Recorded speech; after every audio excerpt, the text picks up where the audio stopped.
overcome by the knowledge of Bhagavad Gita. So that is the great benediction. This is the real swa-artha. Artha also means the meaning. Yesterday we were discussing, or day before yesterday, artha also means value. So Bhagavad Gita gives both. It gives the meaning to our life. It gives us the direction where we should be making our effort. And it also makes our life successful.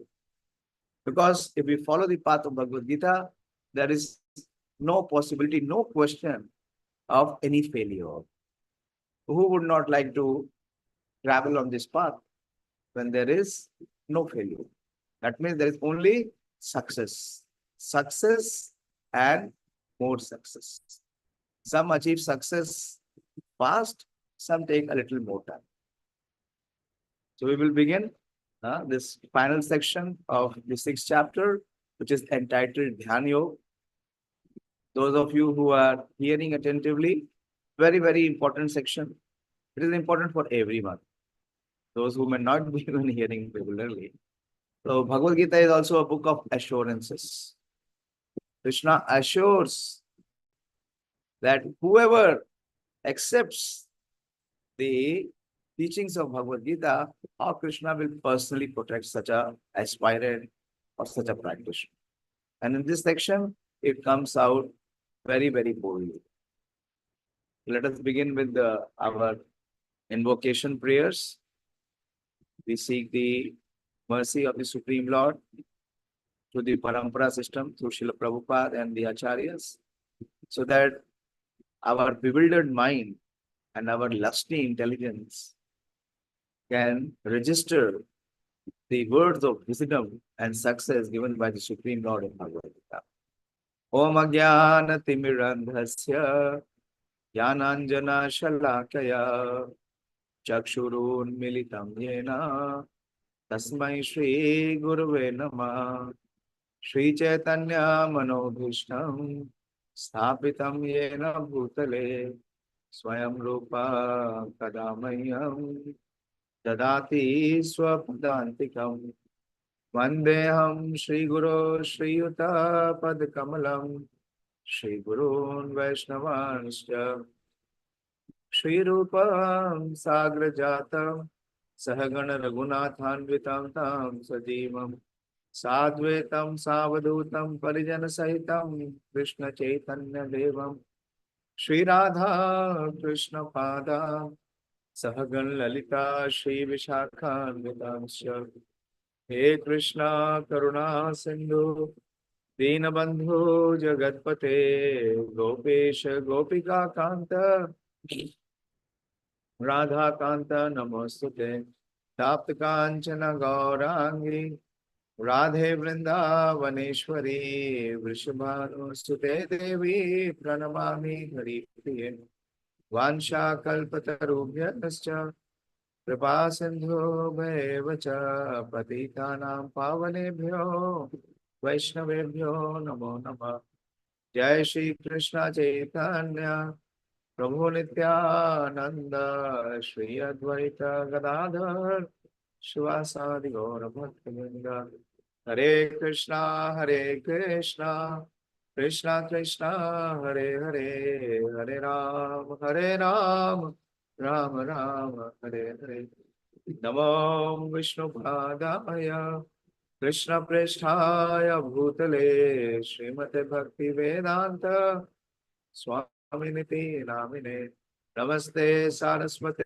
Deve Gauravani Pracharine Nirvishesha Shunyavadi Pashat Deshatarine Sarthayam Arjunasyado Kurvan Gita Mritam Dado Lokatrayo Upakaraya Tasmai Krishnatmane Namaha.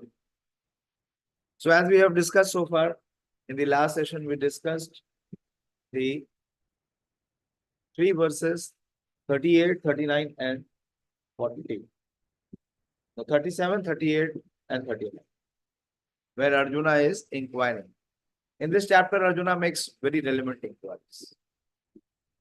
Just few verses before we saw the inquiry of Arjuna, where Arjuna said that to control the movement of the mind is so very difficult. And Krishna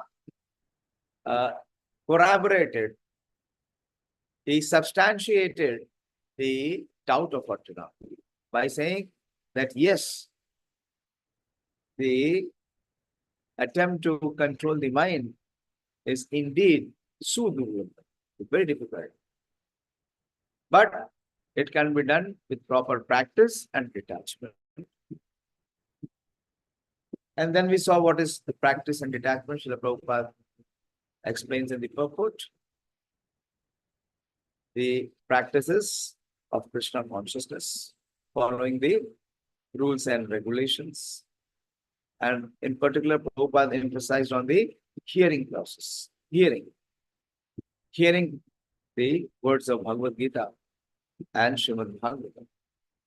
What this hearing does, this hearing purges the mind of all his misgivings. That means all the impressions that are there for many, many lifetimes before. What impressions? Material impressions. Impressions for enjoyment or impressions for controllership or proprietorship. All these false impressions, trying to lord it over material nature, can be completely dismantled or it can be erased by the hearing process. And Prabhupada talked about Pṛthā. Prabhupada is very merciful. He gives a very simple solution. He says that what one should do, one should only accept Krishna Pṛthā. One should not accept anything which is not offered to Krishna. So, Arjuna is very attentively hearing. You see, the question which Arjuna put in 37 verse is why Arjuna is asking this question? Because he knows that even though one is making an effort for practice and detachment, there is all possibility that the mind might deviate the practitioner, might distract the practitioner, and it would degrade the practitioner. So what will be the destination of such a practitioner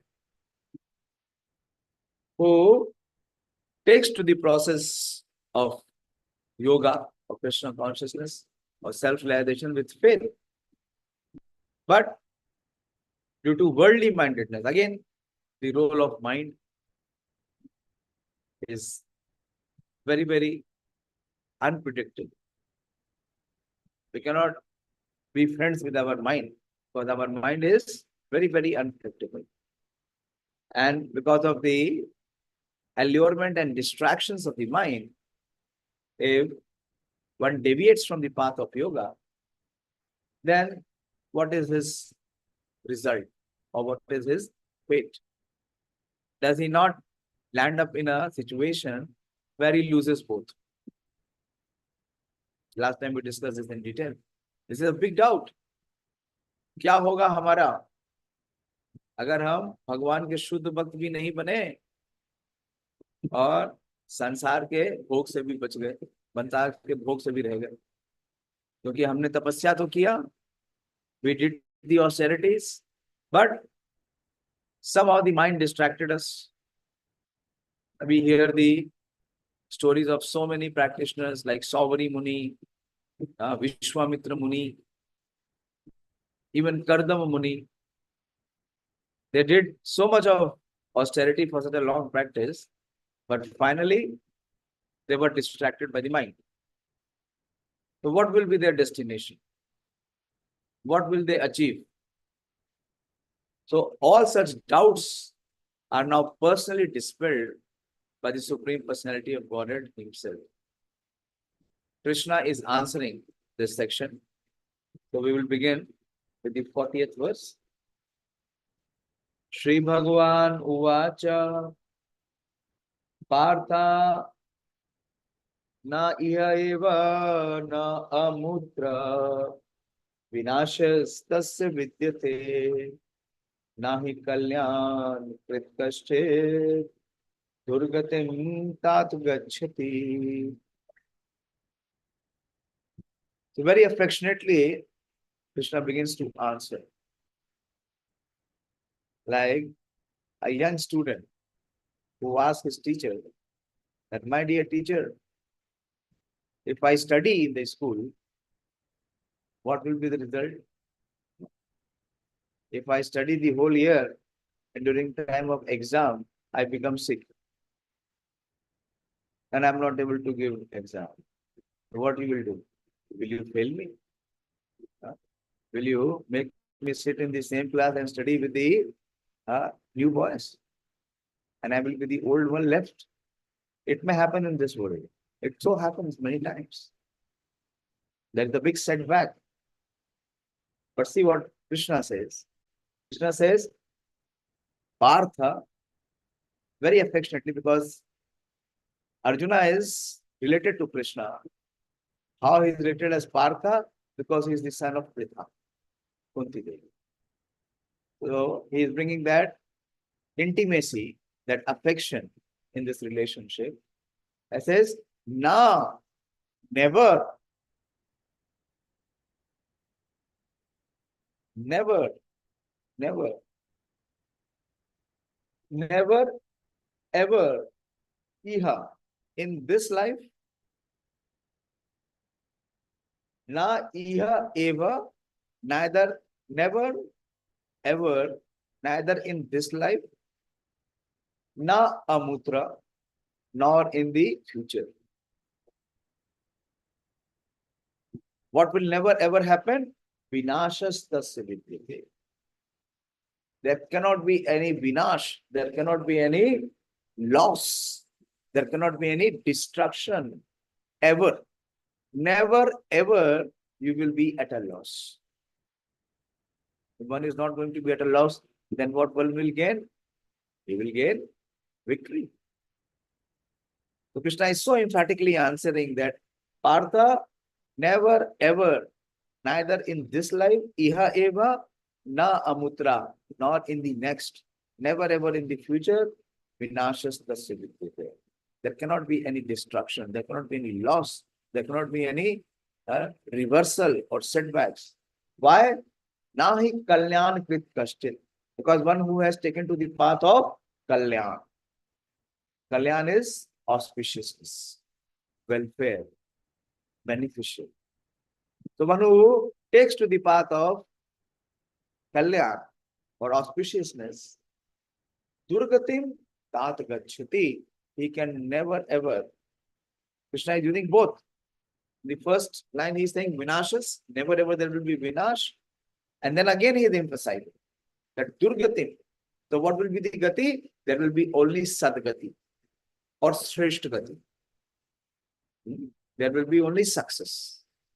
So this path will ensure that there is only success. Because on this path of auspiciousness, one who has traversed or practiced, so for him, success is sure.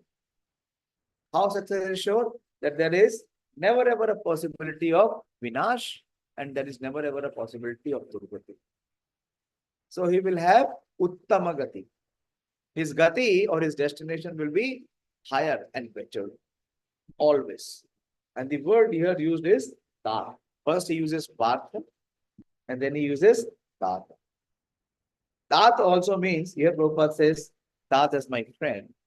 But other acharyas have explained in much detail that, so affectionately, Krishna is calling Arjuna, that my dear Arjuna, what are you talking? What are you speaking? How is it possible that if you accept this path, which I am recommending, how is the possibility of any failure?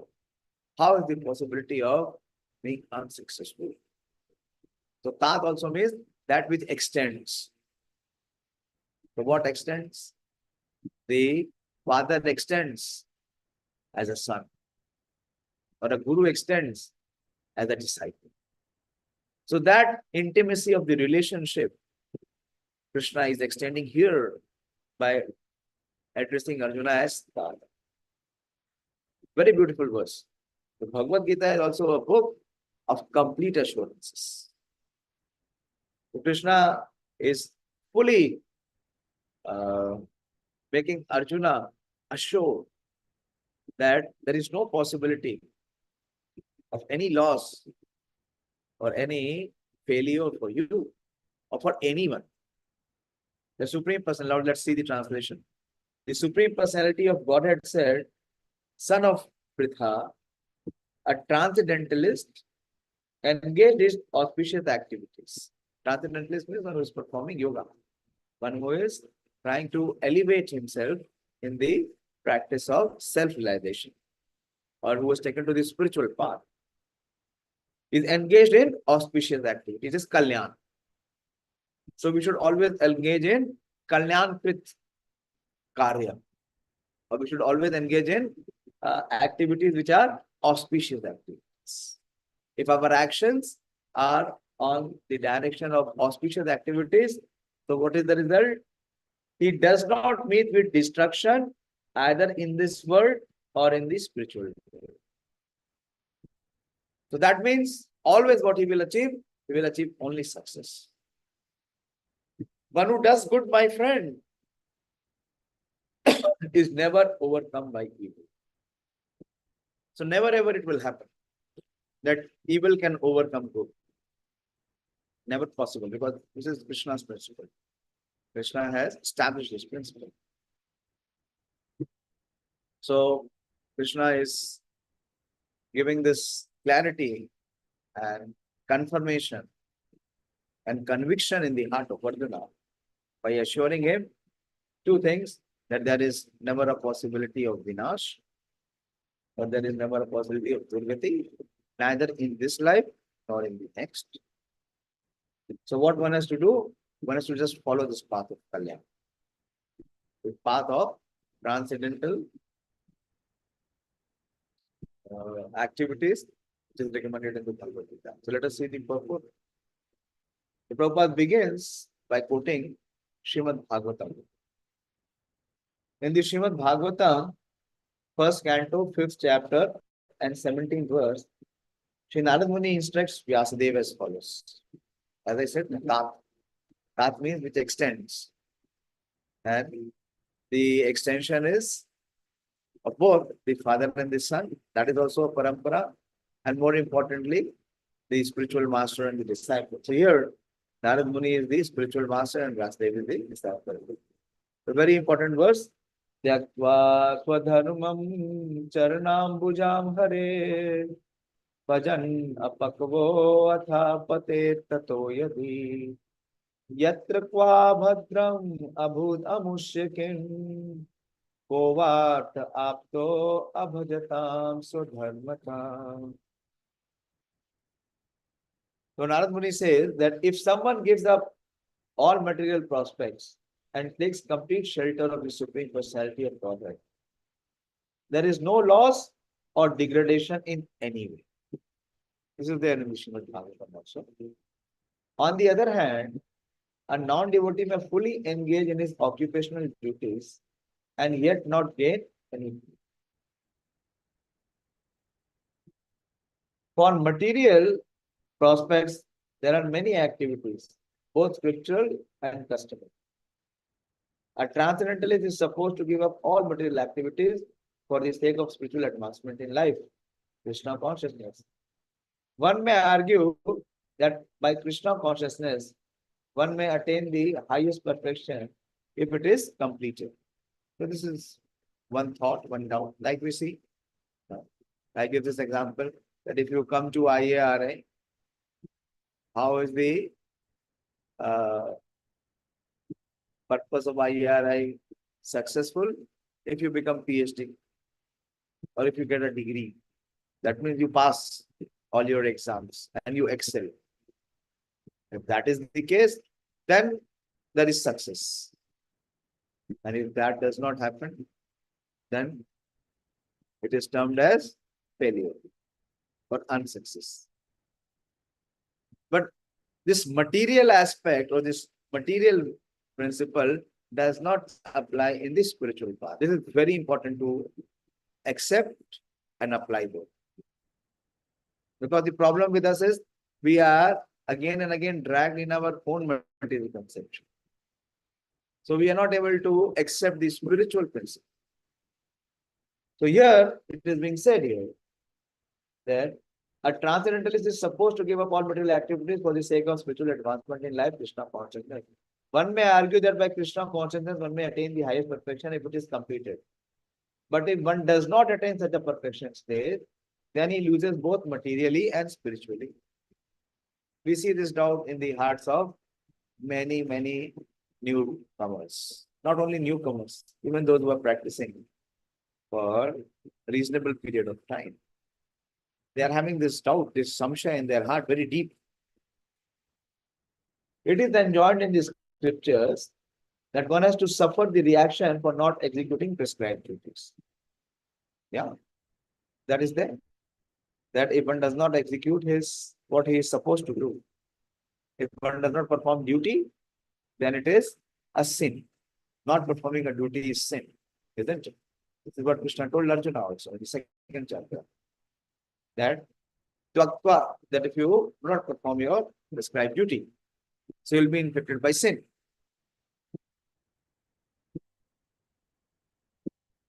Therefore, one who fails to discharge transcendental activities properly becomes subjected to these reactions. So that principle will apply here also.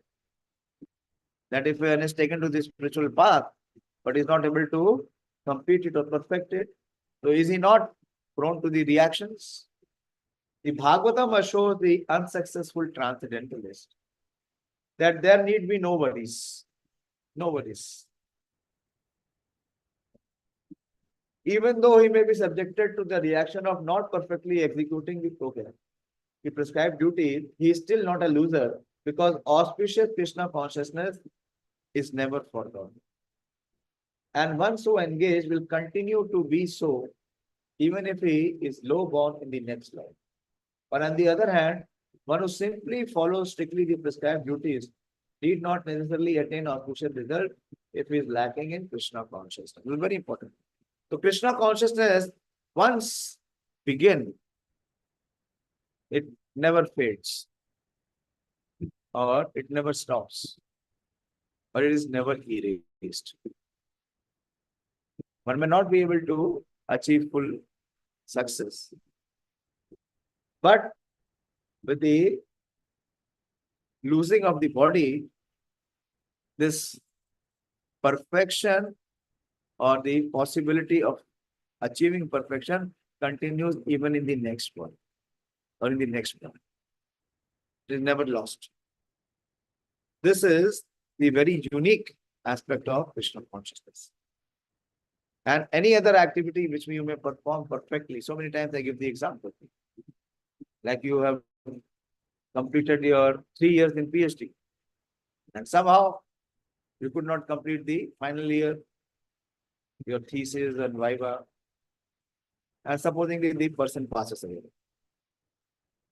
So have you ever witnessed a case in IARI where someone joins us and he says that I will only do the final year because in my last life I have already done the first 3 years of study. IARI people will say he's a crazy person. They will kick him out. Not be allowed. But in Krishna consciousness, we have so many examples. We see so many devotees coming. They come and very quickly they advance. How is it possible? Because it is coming from their past lives. And where it is coming from the past life, this section clearly connects us. Krishna is giving this assurance here. The purport may be understood as follows. Prabhupada is speaking further, that humanity may be divided in two sections, namely the regulated and non-regulated. Those who are engaged simply in bestial sense gratification without knowledge of their next life or spiritual salvations belong to the non-regulated section. So what are they called?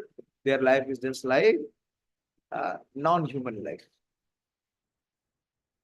who are completely non-regulated. What is the difference between humans and animals? The difference is of regulation. Animal life, there is no regulation. There is no restriction. But if one wants to live human life also without any regulation and restriction, that means his propensity, his mental level is of an animal. Prabhupada is speaking about it. Their activities are never auspicious. Because while enjoying the animal propensities, Prabhupada is mentioned here, the animal propensities of eating, sleeping, defending, and mating, they perpetually remain in material existence, which is always miserable. So for such people, what is the destination? It is only vināśaḥ and it is only durgatim. Nothing else. On the other hand, those who are regulated by scriptural injunctions and those who rise gradually to Krishna consciousness certainly progress in life.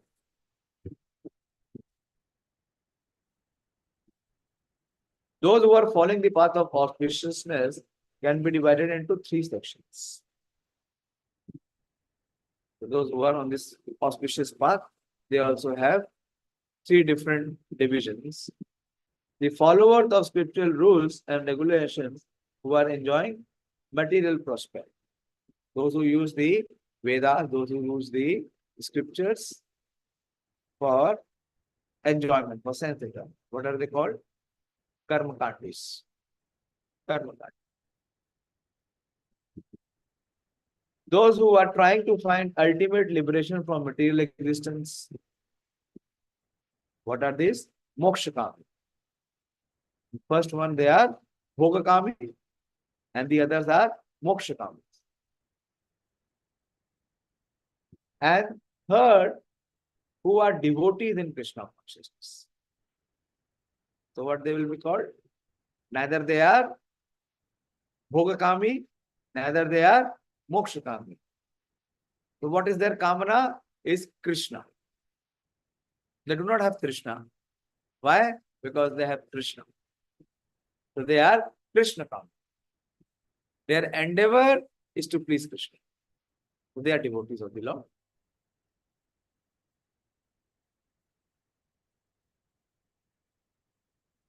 Then Prabhupada further says, those who are following the rules and regulations of the scriptures for material happiness may be further divided into two classes. Those who are fruitive workers and those who desire no fruit for sense gratification. Sakam and nishkam.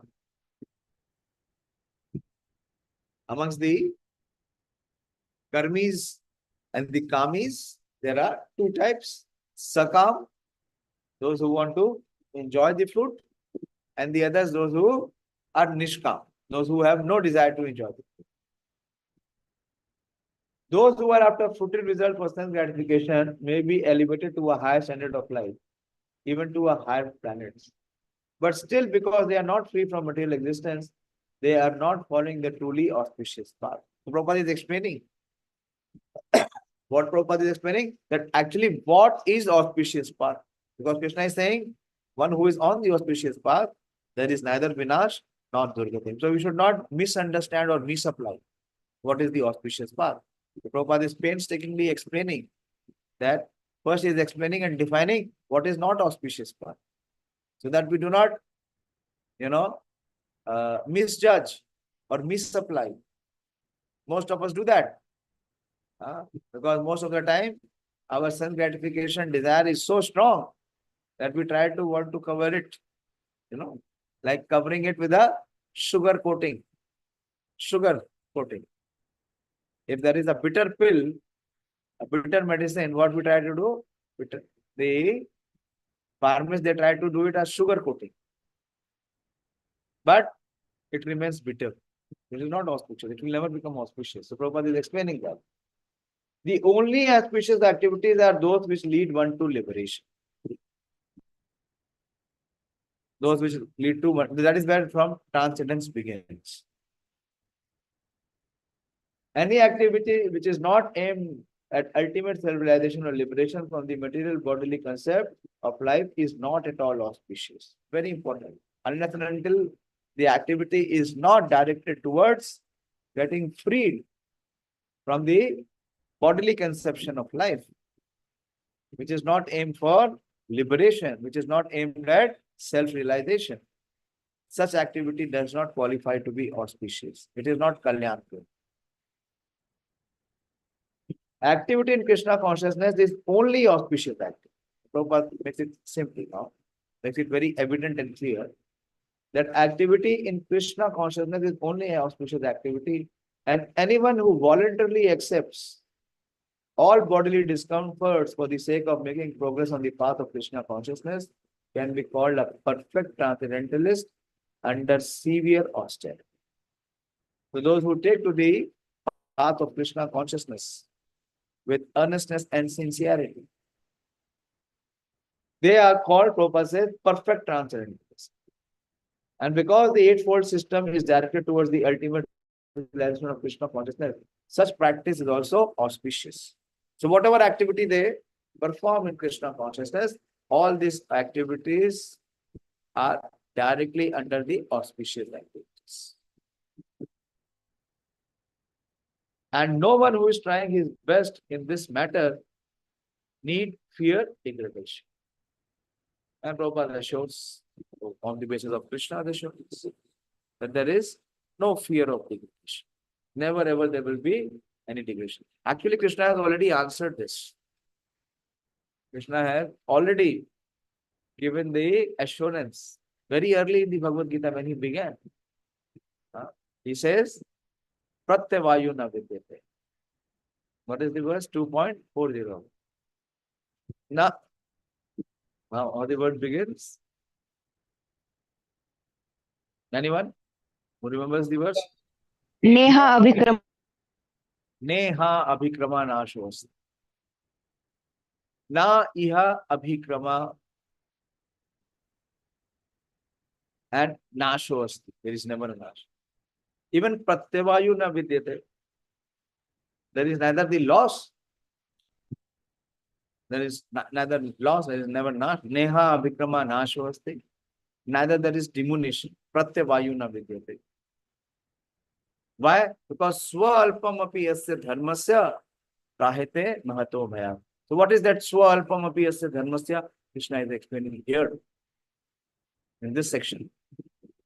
Now what is that auspicious path? Is the path of Krishna consciousness. So one who has engaged in Krishna consciousness, for him there is no fear, there is no danger of any degradation or loss. That does not mean from tomorrow we do all nonsense. That there is no loss for us, so there is no degradation. This protection is only to the extent that we are attempting earnestly. So Krishna is protecting.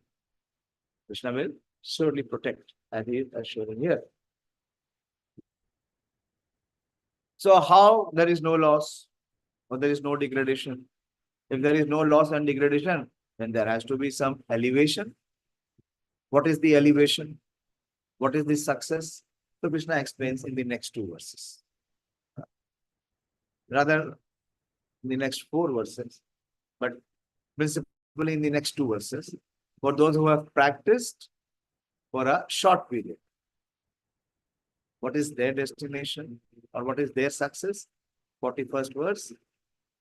Prapya punya kritam lokhan usitva shashvati sama suchinam shrimatam gehe yoga bhrashta vidyate. So how there is success? What is the elevation? Prapya punya kritam lokhan. The one who has practiced the path of Krishna consciousness, but he has not completed it, he has not perfected it. So after leaving this body, where he will reach, what will be his destination? Punya loka. He will lead to the pious planets or the higher planets or the heavenly planets. People have a desire and aspiration to go to the heavenly planets, Swargiya, but they cannot go. But here, one who is on this path of yoga, he will definitely go to the higher planets.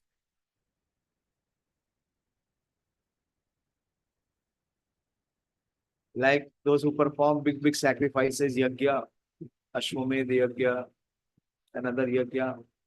After many such performance of yajna, what they achieve that punya, that merit, that pious credit. And with that pious credit, they can go to the heavenly planets.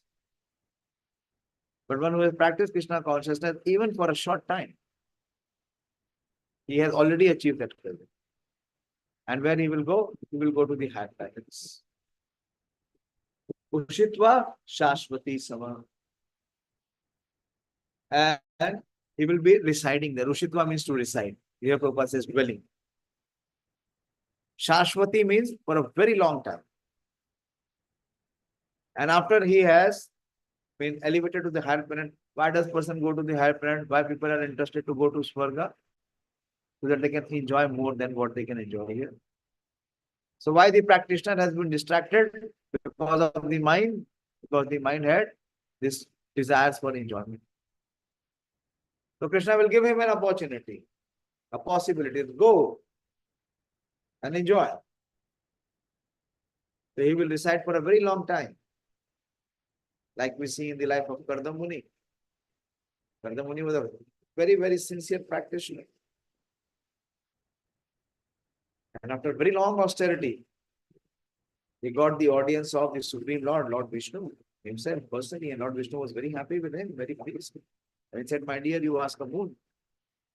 You ask for any benediction. And what did he ask? He said, give me a suitable wife.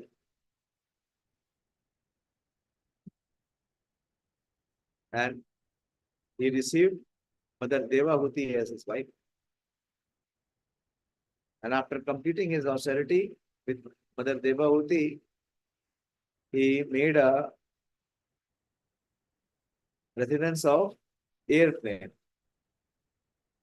which was so opulent that it excelled the opulence of even the heavenly planets. This is mentioned in detail in Pṛthā. And he enjoyed for many years. But later, when the son was born, that was none other than the Supreme Personality of Godhead, Kapildev. So he went for perfection. He renounced and he proceeded. So first, Krishna will fulfill that unfulfilled desire of that practitioner. Don't get enticed or caught by this. That we should not practice Krishna consciousness to fulfill our material desires. But still, like in the case of Dhruva Maharaj, even Dhruva Maharaj had the desire to have the kingdom, which is much more glorious than his father Uttanapad. What to speak of Uttanapad? Even more glorious and higher than the kingdom of Brahmaji. And when Dhruva Maharaj attained Lord Vishnu, and what he says, Kachan vichinvin apidivya ratnam. Kritartho asmi varam na yache. So he regrets that, my dear Lord, please don't fulfill my desire. I don't want that desire to be fulfilled. Because I was asking for broken pieces of glasses, Kachan vichinvin. And what have I achieved? Apidivya ratnam. I have achieved you, my dear Lord. So I am Kritartho asmi. I am fully satisfied. Varam na yache. I don't want my desire to be fulfilled. But the Lord said, no, your desire will definitely be fulfilled. You will get a planet which is higher than the planet of both your father and your grandfather. And you will rule there for a very long time. Shashvati Sama. But you will come back to me. How the practitioner will come back to me? In the second line. Second line, he says, Suchinam Srimatam Ge. So after enjoying for a very long period of time in the pious planets, in the higher planets, you will take birth. In which family? Into a family of righteous people. Suchinam.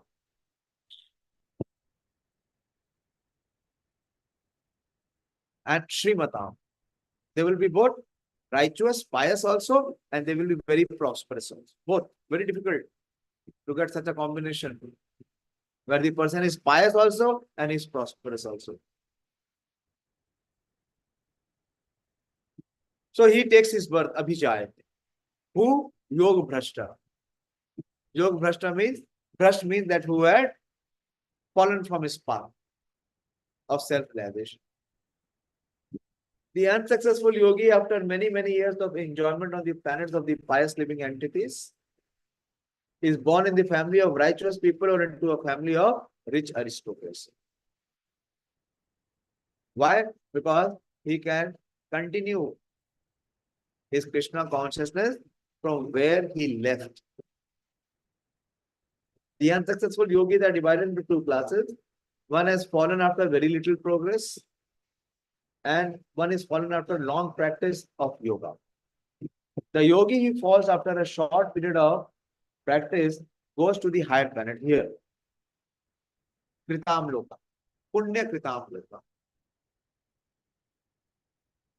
Where pious living entities are allowed to enter. After prolonged life there, one is sent back again to this planet to take birth in the family of righteous Brahmana, Vaishnava, or an aristocratic merchant. The real purpose of yoga practice is to achieve the highest perfection of Krishna consciousness, as explained in the last verse of this chapter. But those who do not persevere to such an extent and who fail because of material allurements are allowed by the grace of the Lord to make full utilization of their material propensity. So Krishna allows that. And after that, they are given opportunities to live prosperous life in righteous or aristocratic families. Those who are born in such families may take advantage of the facilities and try to elevate themselves to full Krishna consciousness. If you see the purport of 2.40, Prabhupada says that if you have practiced Krishna consciousness 1% in this life, so your next life will begin with 2%. It will not be lost. You don't have to come back to start from zero, from scratch, never. So whatever you have practiced, it will be preserved. It will be reserved. Reserved is the right word. It is reserved. And you will get opportunities to make further progress and perfection. And also you will get the opportunities of punakrita, loka, and you will be born, you will take birth again in the Suchinam Srimatam, in the family of those who are pious and righteous. That is why we see most of our student practitioners, they come from good pious families. Why? Because in their past life they have performed some Krishna consciousness, and Krishna gives them opportunity to complete now. But if you do that demigod worship, it is not the same case. In demigod worship, if there is any truti, if there is any error, or if there is any deviation or any distraction, you get punished. But here Krishna is so kind, as a loving father, who is always there to encourage and inspire his sons and daughters. He never ever punishes. See the affection of Krishna. That is what Krishna is pouring. Naiveha pārtha. Nahi kalyāṇa-kṛt kaścid durgatim gacchati. So Krishna is giving all protection at all levels, at all times, to every practitioner who takes to his path. So this is for one who is a practitioner for a short time. Short time can be, although it is not defined, I did a lot of research to find out what is short time and what is long time. To assure myself that what is long time. I don't remain in the short time. But never ever know where it is mentioned. But one who has practiced for a long time, and if he gets deviated, distracted, or disoriented, then what Krishna does? Next verse, 42nd verse. Athava yoginameva kule bhavati dhimata etadhi durlabhataram Loke janma yad idrisham. So Krishna is talking about the birth, about the destination. The one who has practiced for the short time, he explained that first he will go to the higher planets, heavenly planets, and enjoy profusely. And when his such enjoying tendencies are fulfilled, he will come back in the Suchinam Srimatam Gehe. But one who has practiced for a long time, for a longer duration of time, so what he will get? He will get the birth of Yogina. Those who are already yogis. Kule bhavati himatam. He will get birth in the family of yogis. Yogis means those who are advanced transcendentalists. And such a birth, etadhi durlabhataram. Such a birth is very, very rare. Loke janma yadi drisham. So if unsuccessful after long practice of yoga, he takes his birth in a family of transcendentalists who are surely great in wisdom. Kule bhavati dhimata. Dhi means intelligence. And dhimata means whose intelligence is very, very advanced. That means they have spiritual intelligence. So he will be born in the families of such transcendentalists whose intelligence is very advanced. And what is the yardstick of advanced transcendentalist or ones whose intelligence is very advanced? What is the verse śrī-bhagavān explains that who is very advanced in his intelligence, whose intelligence is very sharp. What is the verse? All of you should be knowing this verse. This is the principal verse for Krishna consciousness. Bolo? Dayashil Ramya is not hearing today.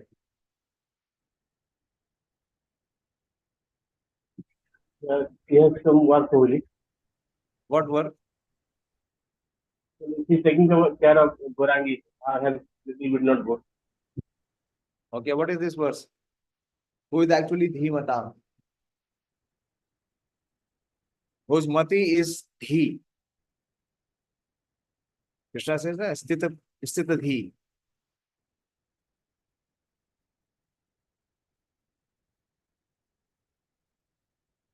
Priyanka?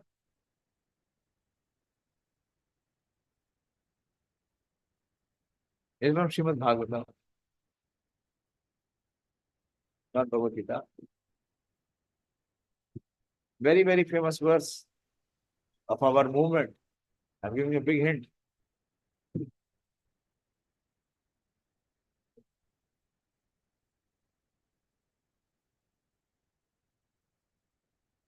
Manoram?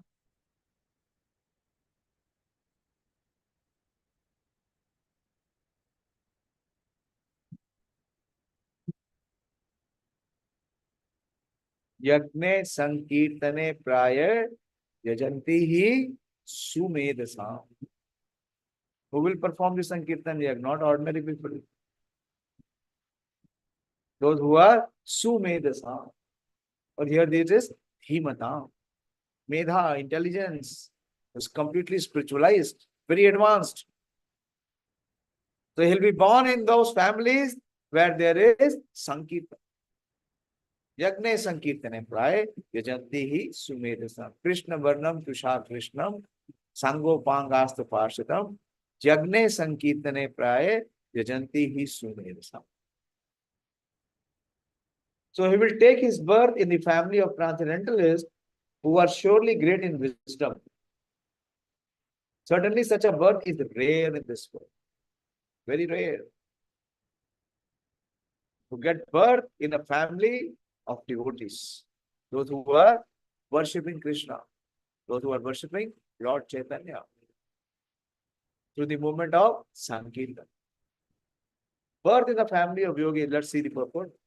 Birth in the family of yogis or transcendentalists. Those with great wisdom, not ordinary. Transcendentalist is rare. And amongst those transcendentalists who have this very spiritual intelligence, great wisdom is praised herein because the child born in such a family receives the spiritual impetus from the very beginning of his life. From the very beginning of his life, he gets to practice Krishna consciousness. He gets the opportunity to practice Sankirtan. He gets the opportunity to chant Hare Krishna Mahamantra. He gets the opportunity to serve Gauranga, Jagannath, Baldev, Subhadra, and Radha Krishna. So he receives spiritual impetus from the very beginning of his life. It is especially the case in the Acharya or Goswami families. Such families are very learned and devoted by tradition and training. Very important. So how they have come up to such a level? By tradition and training both. So in the family, there is a tradition of worshipping and serving the Supreme Lord. And they train their next generations. Both is. So without training, the tradition cannot exist. And without tradition, the training cannot exist. So both go together. So this is what Grihastha life is. We are not in the tradition. But what we can do, we can be trained. We have to be trained ourselves and we have to train our next generation. Actually, this is the purpose of getting married. Is to train the next generation to become pure devotees. That is the purpose of coming together, union of two persons, husband and wife. So that it gives the opportunity for those who have not completed the Krishna consciousness in their previous birth, those who have been yoga bhrashta. So what they can become? They can become yoga yukta. In the 8th chapter, Krishna will say, Tasma sarveshu kaleshu yoga yukta bhava Arjuna. So from yoga bhrashta to always becoming a yoga yukta. How it happens? Automatically when one comes in such families. So it is by training. The training is very important because each word is so profound. So they have preserved this culture in their families from generation to generation. But such families are becoming very, very less and very, very less number. Many, many years back, when I was new to the Krishna consciousness movement, I was traveling once in a local bus from Delhi to Vrindavan. Initial days, when there was so much of charm to go to Vrindavan. Whenever there was an opportunity, went to Vrindavan. Nobody is there going alone. In the bus, Krishna gave me two, at least gave me one good friend that you know now, Sahadev Prabhu from Hyderabad. Once I was also going alone, he was also going alone. And we met in the bus. But this time, I'm talking about one more time when I was going on such an excursion. So I met one student who was studying engineering in Delhi. And he happened to be from the Goswami families in Radha. And so I asked him that you have such a tradition that you are in the lineage of the Goswamis of Radharamanji. From Srila Gopal Bhatt Goswami, your lineage is coming. Why you are doing engineering? So he told me, I have aspirations to go abroad. I want to go to America. I said, there are so many hundreds and thousands of devotees from America who are coming to settle in Vrindavan. Because they want Krishna, there is searching of Krishna. And why you want to leave Krishna from Vrindavan and go to America? So he had no reply. He was actually embarrassed. Because what happened? The tradition is being spoiled. The tradition is being spoiled. So that privilege that was there in their family is being lost.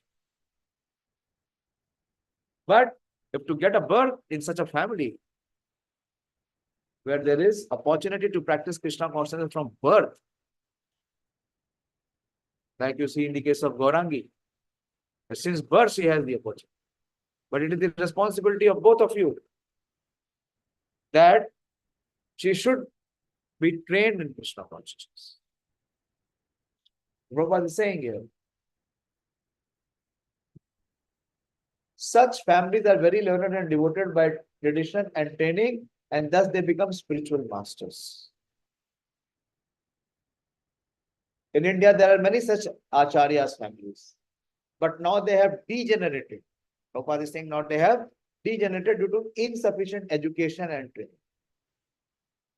This is always a threat. Why we have to have daily class? Some of your parents or some of your family members or even your friends or relatives say, "Arey, roz kya sunna hai?" What is there to hear every day?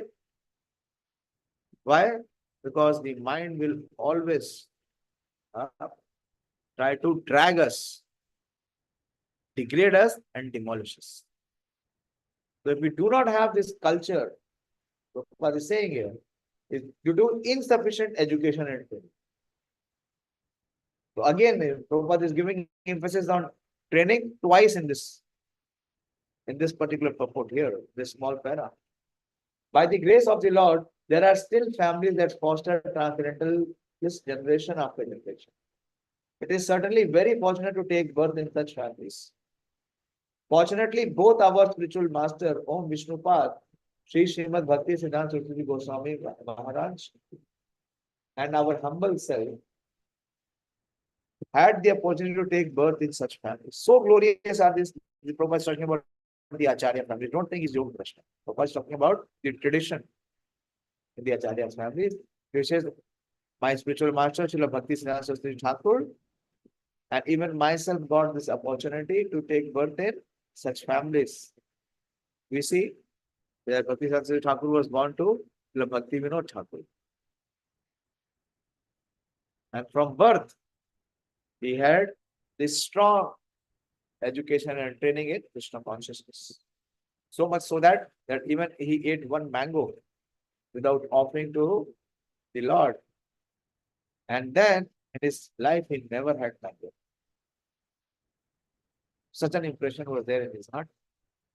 And in the heart of Prabhupada, from his birth, what he was doing deity worship, and he was organizing Rath Yatra and festivals. This is what he did later. And he made the world do that. By the grace of the Lord, both of us were trained in devotional service of the Lord from the very beginning of our life. This is the privilege. This is the greatest privilege, is to get the opportunity to be trained in devotional service from the very beginning of our lives. Later on, we met by the order of the transcendental system. So what Krishna preserves, here he says in the 43rd verse, Tatra tam buddhi samyogam labhate purva dehikam yatate cha tato bhuya samasiddho purunandana. So Krishna preserves that divine consciousness of the practitioner, what he has practiced in his previous lives. Tatrata buddhi samyog. That buddhi, which buddhi? Buddhi yoga, where he performed devotional service. Labhate purva dehikam. Purva dehikam means what he performed in the past. So whatever practice he has performed in the past, Krishna will preserve it. Also Krishna says now in this verse, Ananyas chintayanto mam ye jana paryupasate tesham nitya vijuktanam yoga shemam vahami. So Krishna does shemam. What he does? He protects. He preserves. What he preserves? The practice or the divine consciousness which one has cultivated in his past lives. And yatate che tato bhuya, so that he can again make further progress. Samsiddhim kuru nandana, so that he can attain final success. On taking such a birth, see the translation, he revived the divine consciousness of his previous life. And he again tries to make further progress in order to achieve complete success or sanam.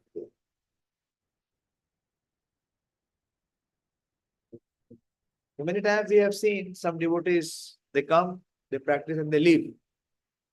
But actually they can never leave. Why? Because Krishna never leaves. They will be distracted, disoriented. They will try to enjoy materially, but they will never be satisfied at the heart. And again, they will get frustrated from the worldly life. They'll come back.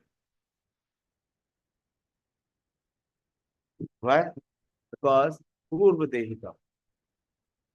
The impressions which are there of their past life, Krishna will never allow them to be erased. That will pull them back again and again. Prabhupada gives the example of King Bharata. King Bharat, who took his third birth in the family of good Brahmana, is an example of good birth for the revival of previous transcendental consciousness. King Bharat was the emperor of the world. Prabhupada is giving a case study. In management, if you have to prove something, there has to be a case study. Even in your scientific academies, you must be there. There has to be a case. You have to present a case. If you have presenting some principle, there has to be a case study so that it confirms that yes, this principle applies. When the first birth, King Bharat was the emperor of the world, and since his time, this planet is known as among the demigods as Bharatvarsha. Formerly, it was known as Ilavatvarsha. The emperor at an early age retired for spiritual perfection, but failed to achieve success. That we all know. How? Because he was distracted by a deer. A baby deer, a dove, took birth, and the mother, she ran away from the fear of being eaten by the tiger. And this baby deer, newborn baby deer, it fell from her womb in the water. And Bharat Maharaj had gone there to take his early bath. So he felt very compassion. And if I don't save the dear child, what will happen? He will die. And you know how he got entangled. And he became so entangled and absorbed in the deer that he gave up his practice. So what happened? In the next life, he became a deer. Yam yam vapi smaranam bhavam tajjante ant kalevaram tāta meveti konteya sada tad bhav bhavitam. So at the leaving of the body, whatever desires or whatever thoughts that you have, accordingly you get the body. So of course, Bharat Maharaj got the body of a deer, but his consciousness was not of a deer. What was his consciousness? What was his consciousness? This is labhate purva dehika. His consciousness was of a devotee. He was not like an ordinary deer. Let us see Prabhupada's. But he failed to achieve. In the next life, he took a birth in the family again. And he was always, in the deer body, he was always associating with the saintly persons. He was always found in the ashrama, around the ashrama. He was never in the herd of the deers. And because he had that divine consciousness, when the deer died, in the next birth he took birth in the Brahmana family. Who was talking about this? In his next life, he took birth in the family of a good Brahmana and was known as Jad Bharat because he always remained secluded and did not talk to anyone. And later on, when he was discovered as the greatest transcendentalist by King Rahuguna, from his life it is understood that the transcendental endeavors or the practice of yoga never go in. By the grace of the Lord, the transcendentalist gets repeated opportunities for complete perfection in Krishna consciousness. So Krishna makes arrangement in such and such way. I'll give you one practical example. I heard that there was one family who was living near our Panchil temple. And when you live near the temple, what you will hear always? You will hear kirtan, you will hear Pṛthā. Some of them, they were not inclined. So what they did, they sold their property in Panchil and they took a new house, a bigger house in Noida, thinking that now they are away and free from the Hare Krishna. And when they took the house, they bought the house. Within 1 year, the ISKCON temple in Noida opened in their locality. Where they will go? What they will do? Now they will sell their Noida house also. What they can do? So Krishna gives opportunity again and again. The next verse we will see. We have time. It is 5 minutes to 9 here, just 5 minutes. I'll take the next verse also. Why? Because Krishna says, Purvabhyasena teneva vidyate hi avashopisa jigyasurapi yogyasya shabd brahmati vartate. Because of Purvabhyasena teneva. So abhyasa, the practice that they have performed in Purva, in that previous life. So what they are? Vidyate hi avashohisa. And even not desiring, they are compelled to do. See, by virtue of divine consciousness of his previous life, he automatically becomes attracted to the yogic principles even without seeking. Even without seeking. Automatically. Why? Because of what he has performed in his past life. Such an inquisitive transcendentalist, Jigyasurapi, stand always above the ritualistic principles of the scriptures. Very, very hope-giving and faith-giving verses. So, Purva Bhyasena Teneva Vidyate hi avashohisa. That even without seeking, he receives the inclination or the impetus to practice Krishna consciousness. Advanced yogis are not very much attracted to the rituals of the scriptures. Such a yogi is far superior than those who are performing the regulated process. So Prabhupada is speaking about that advanced yogis are not very much attracted to the rituals of the scriptures, but they automatically become attracted to the yoga principles, which can elevate them to complete Krishna consciousness. The highest yoga perfection is śrī-bhagavān 333.7. Such disregard of Vedic ritual by the advanced transcendentalist is explained as follows. Aho bato swa pachato gariya yajjiva agre vartate nāmutra te pustapaste juhvushashnurarya brahmanucharanam vihinanti ete. O my Lord, persons who chant the holy name of your lordships are far, far advanced in spiritual life. Even if born in families of dog eaters, such chanters have undoubtedly performed all kinds of austerities and sacrifice, paid in all sacred places, finished all scripture studies. The famous example was presented by Lord Chaitanya, who accepted Haridas Thakur Haridas as one of the most important disciples. Although Thakur Haridas happened to take birth in the Muslim family, he was elevated to the post of Namacharya by Lord Chaitanya due to his rigid attendant principle of chanting 3,000 holy names of the Lord daily. Hare Krishna, Krishna Krishna, Hare Hare, Hare Ram, Ram Ram, Hare Hare. And because he chanted the holy name of the Lord constantly, it is understood that in his previous life, he must have passed through all the ritualistic methods of the Vedas known as Shabd.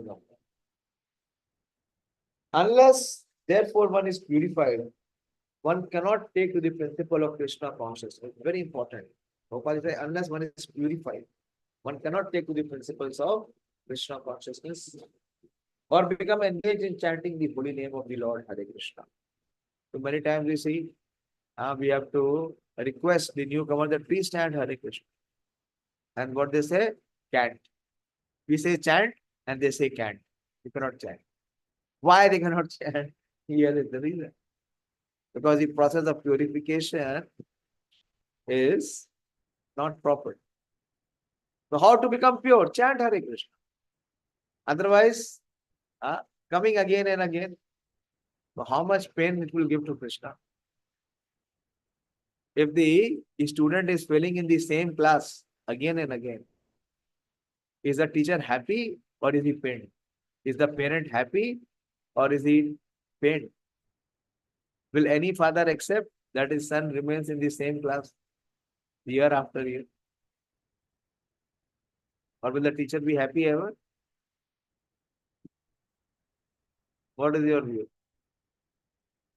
So from Yog Bhrashta, we are what are all we are? Krishna is talking about all of us. For Yog Bhrashta, who did not perfect in the last life. So he is given opportunity yet once more time again. And if you don't become serious, then what will be the result? One more year, one more life, one more life. It is like repeating the same class year after year. Unless, therefore, one is purified, one cannot take to the principles of Krishna consciousness or become engaged in chanting the holy name of the Lord, Hare Krishna. Okay? My time is up. Krishna willing, I will complete this chapter in the next session. We have 3 verses left. 45th, 46th, and 47th. Krishna will give the conclusion in the last 2 verses, 46 and 47. So what we discussed today, just a recap, that Krishna is assuring Arjuna and dispelling all his doubts that for a practitioner in Krishna consciousness, there is neither vināśaḥ nor durgatim. There is always success. There is no failure. The path of Krishna consciousness has no failure. And for one who has practiced for a little while, and because of his material desires or material mindedness, he will get an opportunity to go to the heavenly planets, enjoy, and then come back again and practice. But for one who has practiced for a longer time, for sufficient number of years, and he gets distracted, he will get into the birth of such Acharya families, devotee families, Vaishnava families, Brahmana families, where from his birth, he will get the opportunity to practice Krishna consciousness and perfect his life. And Krishna will preserve his divine consciousness so that he can achieve perfection. So there is no loss. There is no diminution and there is no loss. This is what Krishna said in Pṛthā. So I'll stop here. If there is any discussion or question, you may ask. Hare Krishna.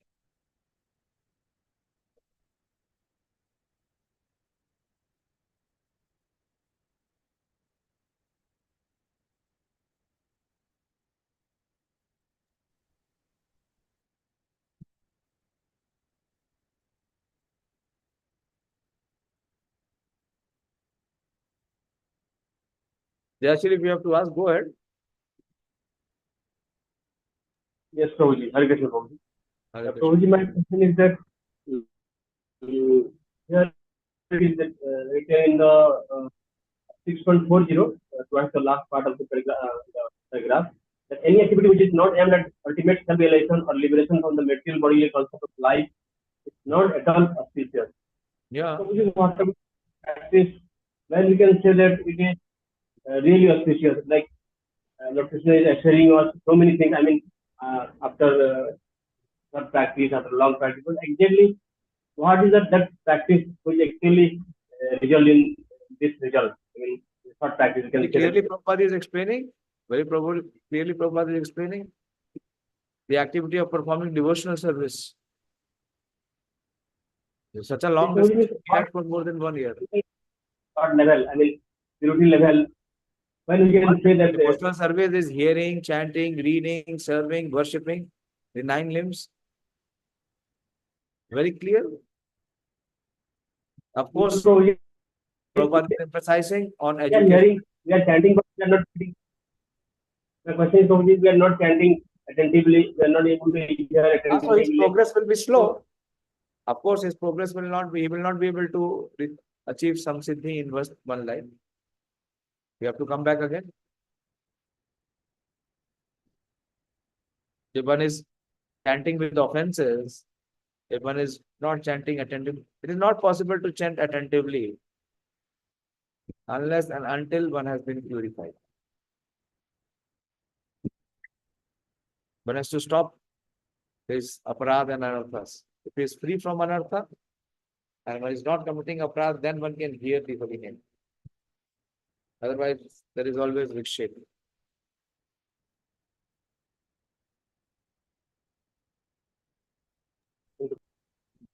Hare Krishna.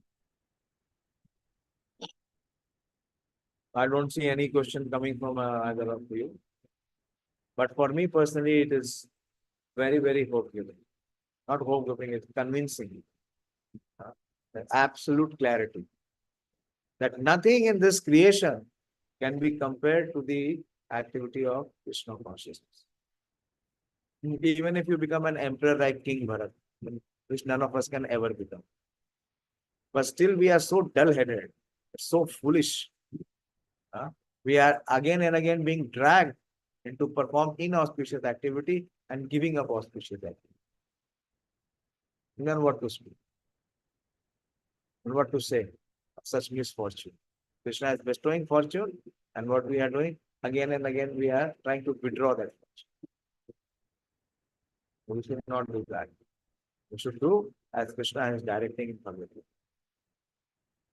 Thank you very much. Srimad Bhagavad Gita ki jai. Srila Prabhupada ki jai. उपस्थित भक्तवृंद की जय। हरि हरि।